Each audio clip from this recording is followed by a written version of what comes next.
बिस्मिल्लाहिर्रहमानिर्रहीम। अस्सलाम वालेकुम फ्रेंड्स। तो कैसे हैं आप सब? इसी दुआ के साथ कि आप लोग हमेशा हंसते मुस्कुराते और सेहतमंद रहें।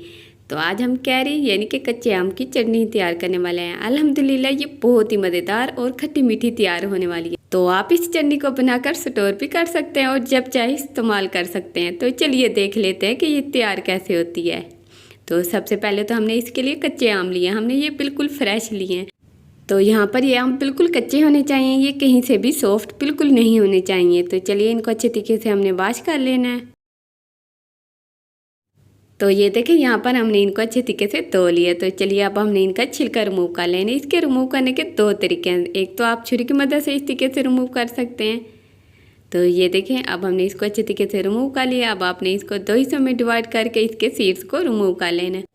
तो इस तरीके से इसके अंदर जो हार्ड सीड कोट होता है उसको आपने रिमूव कर लेना है ताकि इसके छोटे छोटे स्लाइसेस करने में आपको आसानी हो।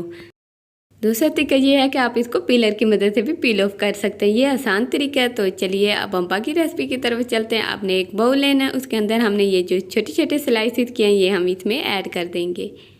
तो प्लेट को अच्छे तरीके से साफ़ कर लेंगे।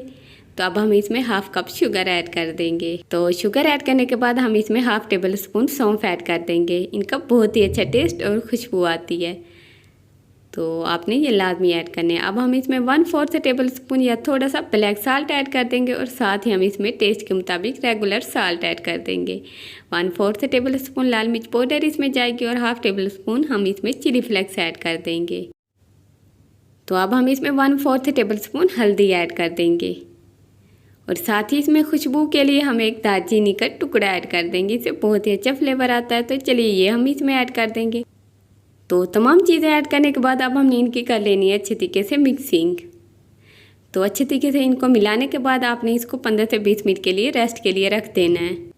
तो ये देखिए इसको रखे हुए तकरीबन 15 मिनट हो गई और शुगर जो है मेल्ट होना स्टार्ट हो गई है। अगर मज़ीद आप इसको रखेंगे तो शुगर मज़ीद मेल्ट होगी और बहुत ही अच्छा टेस्ट आएगा। तो चलिए अब हमने इसको पैन में ऐड कर देना है। तो चलिए अब हमने इसको लो टू मीडियम फ्लेम पर अच्छे तरीके से पका लेना। तकरीबन 20 मिनट लगेंगे और ये अच्छे तरीके से तैयार हो जाएंगी। तो चलिए अब हम इसमें हाफ कप पानी ऐड कर देंगे ताकि ये अच्छे तरीके से पक जाए। तो चलिए अब हमने इसको लो टू मीडियम फ्लेम पर अच्छे तरीके से पका लेना है। तो अब हम इसको कवर करके 20 मिनट के लिए छोड़ देंगे और 20 मिनट में ये अच्छे तरीके से तैयार हो जाएगा। तो अल्हम्दुलिल्लाह ये देखें ये चटनी बिल्कुल तैयार है। तो इमली की खट्टी मीठी चटनी बिल्कुल तैयार है और इस स्टेज पे आपने फ्लेम को ऑफ कर देना है। तो ये देखें अब आपने इसको ठंडा कर लेना है। तो चलिए इसकी फाइनल लुक की तरफ हम चलते हैं। तो अल्हम्दुलिल्लाह ये देखें ये चटनी बिल्कुल तैयार है। इमली की खट्टी मीठी चटनी ये बहुत ही मज़ेदार तैयार हुई है। तो इंशाल्लाह मिलते हैं नेक्स्ट वीडियो में, तब तक के लिए अल्लाह हाफिज़।